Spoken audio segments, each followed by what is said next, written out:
All over the internet अगर एक ऐसा टॉपिक है जो सभी इंसान को इंट्रीग करता है वो है घोस्ट कॉट ऑन फोटोज और वीडियोस। और इनमें से भी जो फोटोज होती हैं वो कुछ तो बहुत ज़्यादा फेक लगती हैं और कुछ फोटोज ऐसी होती हैं जिन पे विश्वास करना मुश्किल होता है, स्पेशली आजकल के ज़माने में जहाँ पे फोटोशॉप और AI इतना ज़्यादा प्रेवलेंट है। तो उन्हें देखकर ये चीज़ समझना मुश्किल होता है कि कौन सी असली है और कौन सी फोटोज नकली हैं। लेकिन इस वीडियो में हम लोग ऐसी 10 फोटोज को कवर करने वाले हैं जो कि जेन्युइनली सच हैं and they do tell about a true paranormal story. Mary Abraham Lincoln 1870। Usually ये चीज़ कहा जाता है कि जीवन साथी जो लोग होते हैं, जो प्रॉपर कपल्स होते हैं, जो एक दूसरे से बहुत ज़्यादा प्यार करते हैं, वो मरने के बाद भी एक दूसरे का साथ नहीं छोड़ते। वो लोग 7 जन्मों तक साथ में रहते हैं। और अगर कभी ऐसा हो जाए कि एक पार्टनर एक रिलेशनशिप में मर जाए तो उसे तब तक मुक्ति नहीं मिलती जब तक दूसरा पार्टनर भी उसके पास ना आ जाए। और कुछ ऐसी ही कहानी थी अब्राहम लिंकन की वाइफ मैरी लिंकन की। मैरी एंड अब्राहम की मैरिड लाइफ एकदम आइडियल थी। Throughout his career Mary ने हमेशा अपने हस्बैंड को सपोर्ट किया।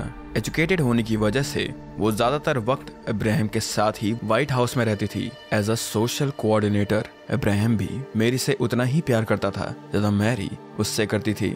उन दोनों को एक दूसरे के साथ रहना इतना पसंद था कि जब भी अब्राहम किसी काम से शहर से बाहर जाता तो वहां से भी वो मैरी को लव लेटर्स लिखता था, mentioning how much he missed हर।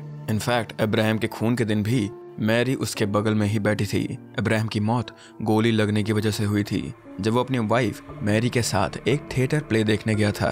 अपनी आंखों के सामने अपने हस्बैंड को आखिरी सांसें लेते हुए देखना मैरी के लिए अनबेरेबल था और वो डिप्रेशन में चली गई। ऐसा कहा जाता है कि अब्राहम लिंकन की सोल को मारने के बाद भी मुक्ति नहीं मिली because he was so deeply attached to his wife Mary. और इस बात का सबसे बड़ा प्रूफ है उन दोनों का ये फोटो।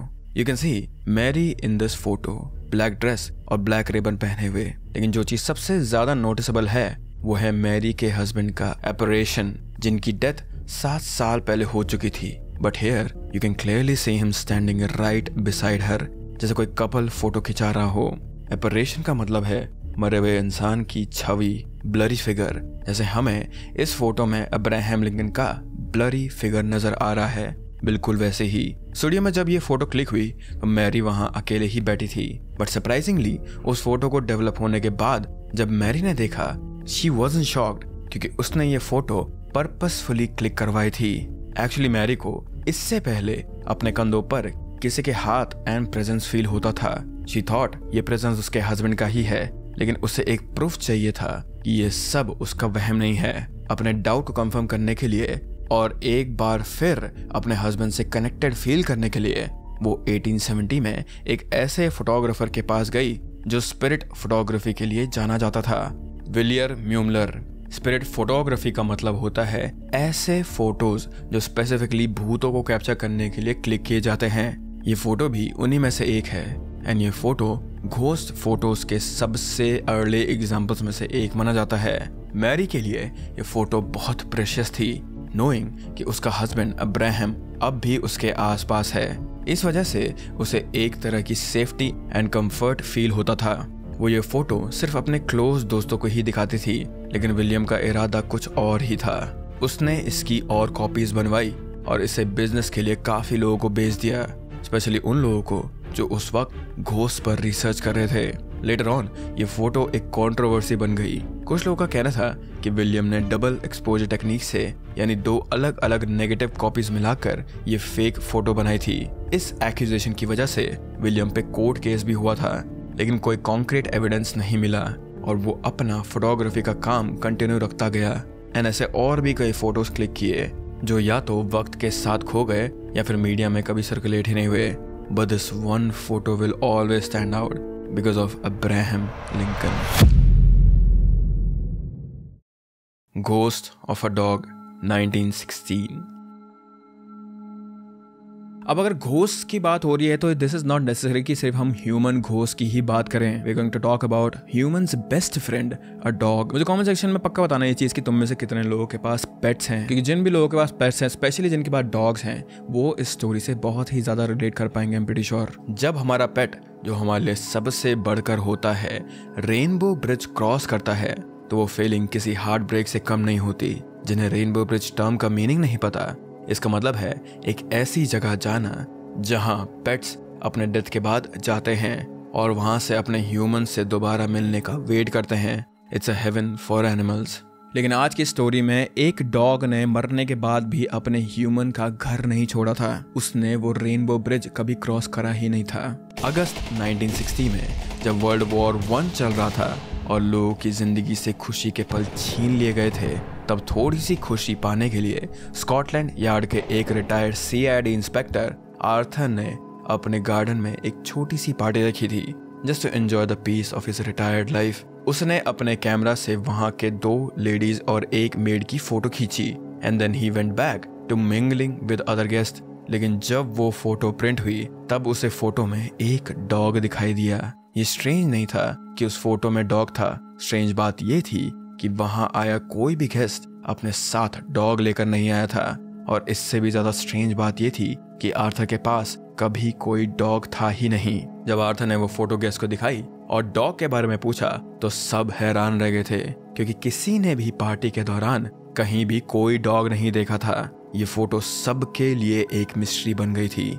गेस्ट ने सोचा शायद कोई स्ट्रीट डॉग वहां खाने की तलाश में आया होगा, लेकिन अगर ऐसा होता तो किसी न किसी की नजर पड़ती उस डॉग पे, right? But not even a single person saw that dog, so there is a high possibility कि वो डॉग वहां के प्रीवियस ओनर्स का रहा होगा और अपने ह्यूमन और खुद के पासिंग के बाद भी उस डॉग की आत्मा उसी घर में घूम रही होगी, वो भी अपने ओनर की तलाश में। Freddy Jackson 1990। वॉर जोन जितनी फाइटिंग और कहीं नहीं होती है, स्पेशली जो वर्ल्ड वॉर 1 में हुई थी। People remember it to this day. उस दौरान कई सोल्जर्स ने अपनी जान गंवा दी थी। उनकी फैमिलीज को तो कुछ केसेस में उन्हें देखना तक नसीब नहीं हुआ था, और तब फैमिलीज फोटोज लेना इतनी ज्यादा आम बात नहीं थी जितनी अब है। कैमरा ओन करना भी काफी रेयर था, और उसमें भी अनलाइक डिजिटल कैमरास फोटो खींचने के बाद उसके नेगेटिव कॉपी डेवलप करनी पड़ती थी।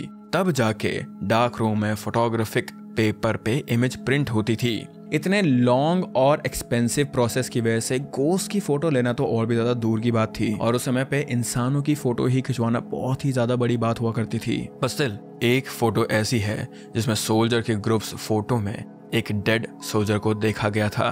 पहली नजर में ये फोटो एक यूजुअल ग्रुप फोटो ही लगती है, लेकिन ध्यान से देखने पर पता चलता है कि उसमें एक सोल्जर ऐसा है जिसका उसी दिन कुछ घंटे पहले फ्यूनरल हुआ था। His name was Freddie Jackson. 1990 में Freddie British Royal Air Force में एयर मैकेनिक का काम करता था, एंड इसकी मौत एयरप्लेन प्रोपेलर के ज्यादा पास जाने की वजह से हुई थी। एयरप्लेन में जो ब्लेड का फैन होता है उसे ही एयरप्लेन प्रोपेलर कहा जाता है। उसके साथ के सोल्जर्स फ्रेडी के गुजर जाने की वजह से काफी दुखी थे, और जब ग्रुप फोटो खींची जा रही थी everyone was missing him, but little did they know कि फ्रेडी उनके साथ ही था, not in a human form but as a ghost. जब ये फोटो डेवलप होकर आई तब एयरफोर्स के लोगों ने कुछ स्ट्रेंज देखा। लास्ट रो के एक सोल्जर के पीछे उन्हें किसी और का भी फेस दिख रहा था। गौर से देखने पर जब उन्होंने उस फेस को रिकॉग्नाइज किया, दे वर शॉक्ड। वो कोई और नहीं, उनका अपना साथी फ्रेडी था, जो कुछ घंटों पहले गुजर चुका था। उन्होंने कई एक्सपर्ट्स का ओपिनियन भी लिया, लेकिन फोटो का लॉजिकल एक्सप्लेनेशन नहीं मिल पाया किसी को भी, विच प्रूव्ड कि ये सच में एक घोस्ट फोटो ही थी। ये फोटो तब से इतनी फेमस हो चुकी है कि 100 साल बाद भी इसे ब्रिटिश नेशनल पोर्ट्रेट गैलरी में बाकी आइकॉनिक फोटोज के साथ डिस्प्ले किया गया है, और लोग आज भी उस फोटो के बारे में बातें करते हैं। Brown lady 1936।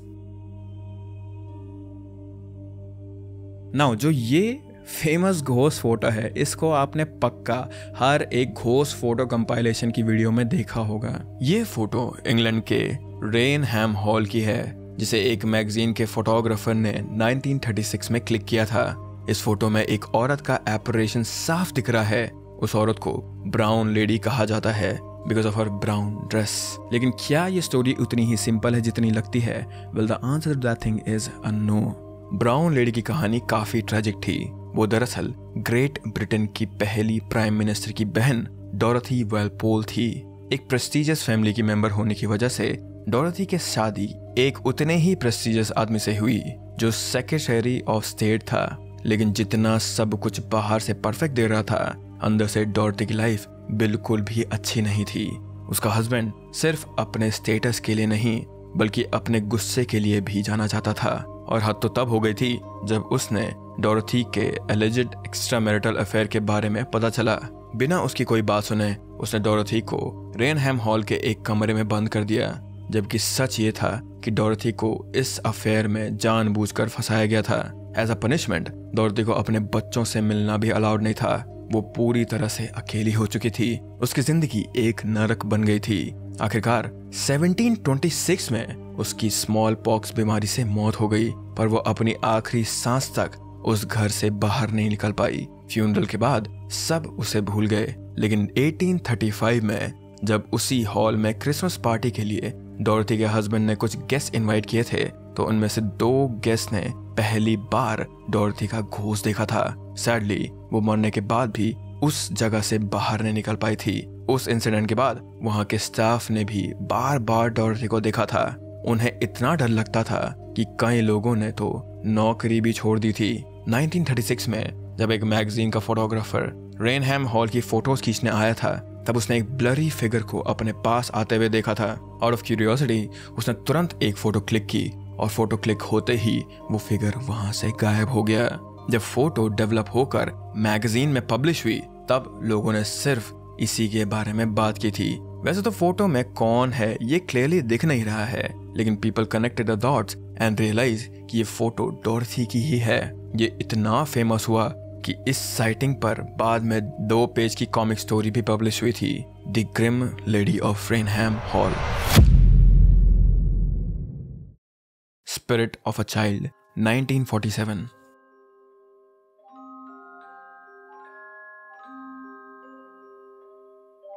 कोई भी पेरेंट्स अगर अपने बच्चे को खो दे तो उस दर्द को शब्दों में बताना या फिर उस दर्द को इमोशनली कैसा फील होता है उस चीज़ में बताना, इट इज़ इम्पॉसिबल। जो पेरेंट्स अपने बच्चों को हमेशा के लिए खो चुके हैं, वो उनकी यादों में रोज रोते हैं, वो अंदर से टूट जाते हैं और वो जिंदगी में मूव ऑन नहीं कर पाते हैं। कई पेरेंट्स तो अपने बच्चों की ग्रेव्स को फ्रीक्वेंटली विजिट करते हैं, बस उनकी प्रेजेंस फील करने के लिए, उनसे फिर से कनेक्टेड महसूस करने के लिए। 1947 में ऐसे ही एक माँ मिसेस एंड्रयूज ने अपनी 17 साल की बेटी की ग्रेव की फोटो खींची थी, just to keep a memory of her forever. लेकिन इस रियल स्टोरी में ट्विस्ट तब आया जब वो फोटो डेवलप होके उसके पास आई। सरप्राइजिंगली उस फोटो में ग्रेव के ऊपर एक छोटी सी बच्ची बैठी हुई थी। वो मिसेस एंड्रयूज की बेटी तो बिल्कुल नहीं थी, बल्कि कोई अनजान लड़की थी। और सबसे ज्यादा शॉकिंग बात यह थी कि जब फोटो खींची गई तब उस जगह पर कोई भी लड़की मौजूद नहीं थी। इवन सेमेटेरी में भी उस वक्त कोई बच्चा नहीं था। जब मिसेस एंड्रयूज ने ये फोटो इंटरनेट पर डाली, तब लोगों ने अपनी अपनी थ्योरीज बनाना शुरू की।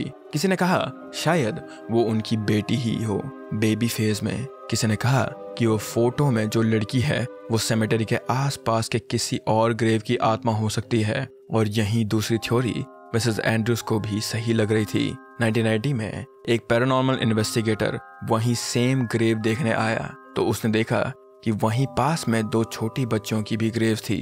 सो there is a high chance that जो घोस्ट फोटो में दिख रही थी वो उसी में से किसी एक छोटी बच्चे की हो, जो शायद मिसेस एंड्रयूज के दर्द को महसूस करके उनके पास उनका साथ देने आई हो। Ghost of a white lady 1975।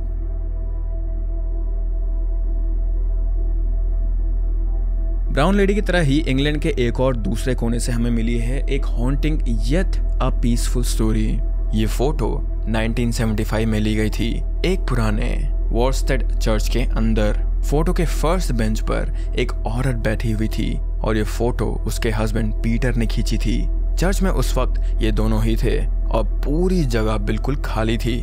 लेकिन जब ये फोटो प्रिंट होकर उनके हाथ में आई तो उसमें पीछे की बेंच पर कोई दूसरी औरत दिखाई दी थी।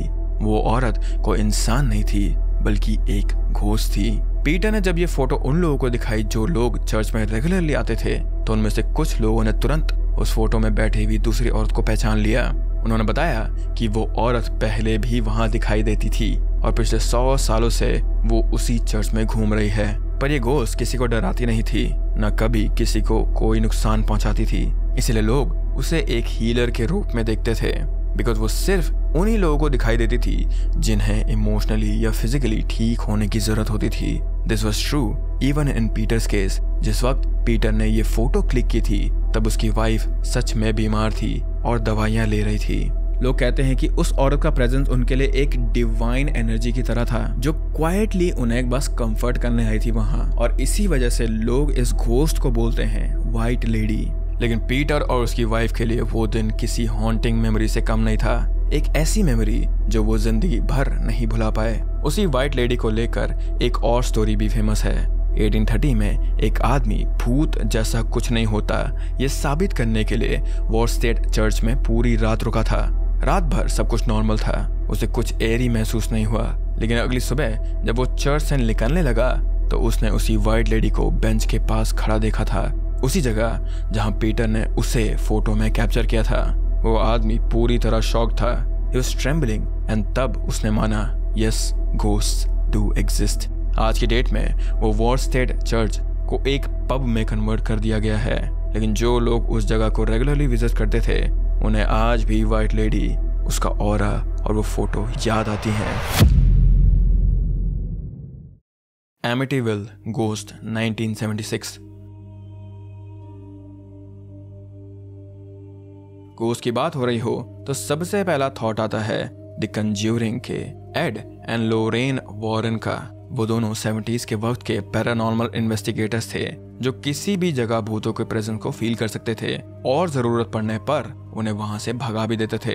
ये जो फोटो आप देख रहे हो वो वॉरेन्स के ही इन्वेस्टिगेशन टीम ने 1976 में खींची थी, जिसमें एक 9 साल का बच्चा दिख रहा है। जब वॉरेन्स उस घर के इन्वेस्टिगेशन के लिए आए तब उनके एक टीम मेंबर ने रात के वक्त एक कैमरा सेट किया था जिसमें ऑटोमेटिकली इंफ्रारेड पिक्चर्स क्लिक हो रहे थे। तब वॉरेन्स को भी उस घर में किसी घोस्ट का प्रेजेंस फील हुआ था, और जब ये फोटो सामने आई तब उन्हें उस घोस्ट का एक सॉलिड प्रूफ मिल गया था। फोटो में एक लड़का दिख रहा है जिसकी आंखें चमक रही है, पर इन्वेस्टिगेशन के दौरान उस घर में कोई भी छोटा बच्चा नहीं था, और जिस फैमिली ने वॉरेन्स को बुलाया था उनका भी कोई बेटा इतना यंग नहीं था। सो the question remains, who was that boy? उस लड़के का नाम था जॉन डिफो। ये बात तो कंफर्म थी कि वो लड़का एक भूत ही था। थोड़ा और इन्वेस्टिगेट करने पर और लोकल लोगों से बात करके वॉरेन्स को पता चला कि डिफो फैमिली कई साल पहले उसी घर में रहा करती थी। उनके सबसे बड़े बेटे ने जॉन उसके बाकी सिबलिंग्स और पेरेंट्स को बेरहमी से मार दिया था। जॉन उस वक्त सिर्फ 9 साल का था। उस बड़े बेटे को तो सजा मिल गई थी, लेकिन जॉन की आत्मा अभी भी उस घर में भटक रही थी, इसलिए जॉन की इस फोटो को भी एमिटीविल घोस्ट कहा जाने लगा था।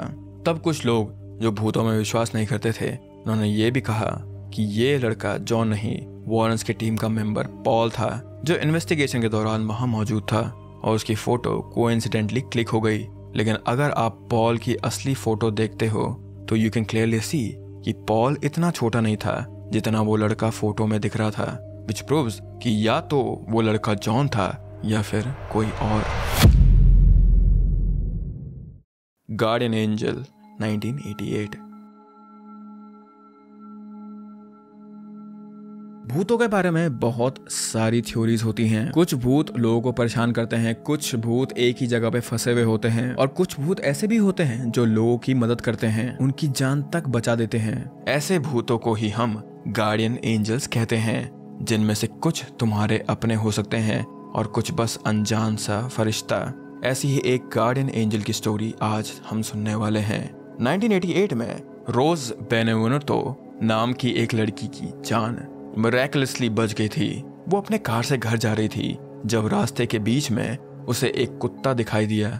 उसे बचाने के लिए उसने अपनी कार शार्पली टर्न की और उसकी कार सीधा रेलिंग से जाकर टकराई। ये एक्सीडेंट इतना डेंजरस था कि रोज की कार कंप्लीटली क्रश्ड हो चुकी थी। सभी कांच टूट गए थे और कार के व्हील्स तक निकल गए थे। वो कार देखकर कोई भी ये मान लेता कि उसमें बैठा इंसान जिंदा नहीं बच पाया होगा, बट थैंकफुली रोज बिल्कुल सेफ थी। कार क्रैश के बाद वो खुद टूटे हुए कांचों में से बाहर निकली और उसके शरीर पर एक भी चोट तो क्या, एक खरोच तक नहीं आई थी। ये किसी भी एंगल से किसी चमत्कार से कम नहीं लग रहा था। जब फायर डिपार्टमेंट की टीम वहां पहुंची तब उनमें से एक फायर फाइटर ने रूटीन इन्वेस्टिगेशन के लिए उस कार की फोटो क्लिक की एंड जब वो फोटो डेवलप हुई तो उसमें कार के पास एक वाइट फिगर दिखाई दी, जिसे देखकर कोई भी समझ जाता कि वो कोई इंसान नहीं था। रोज ने बाद में टीवी इंटरव्यू में कहा था कि शी होल हार्टेडली बिलीव्स कि जो भी वो वाइट फिगर था वही उसका गार्डियन एंजल था जिसने उसकी उस दिन जान बचाई थी।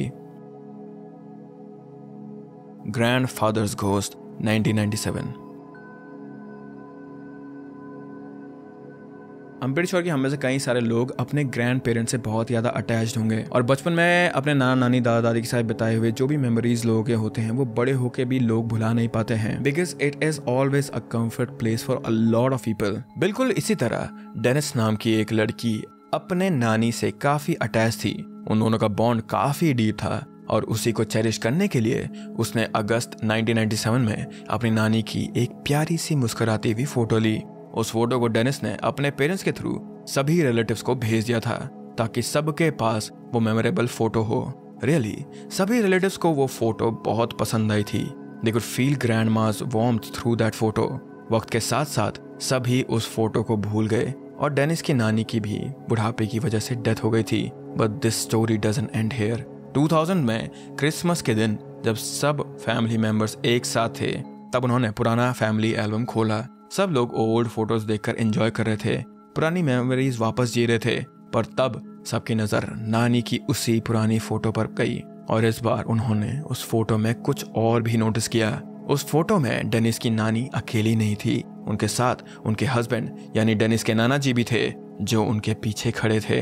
वो देखकर सबके होश उड़ गए थे क्योंकि जब ये फोटो खींची गई थी तब नाना जी को गुजरे हुए 7 साल हो चुके थे। वो फोटो कोई पुरानी या डैमेज प्रिंट नहीं थी, वो एक डिजिटल कैमरा से ली गई इमेज थी जो कम्प्लीटली नया था एंड जिसमें डबल एक्सपोजर जैसी कोई पॉसिबिलिटी ही नहीं थी।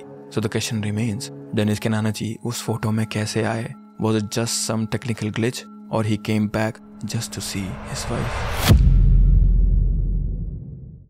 Grey Lady 2015।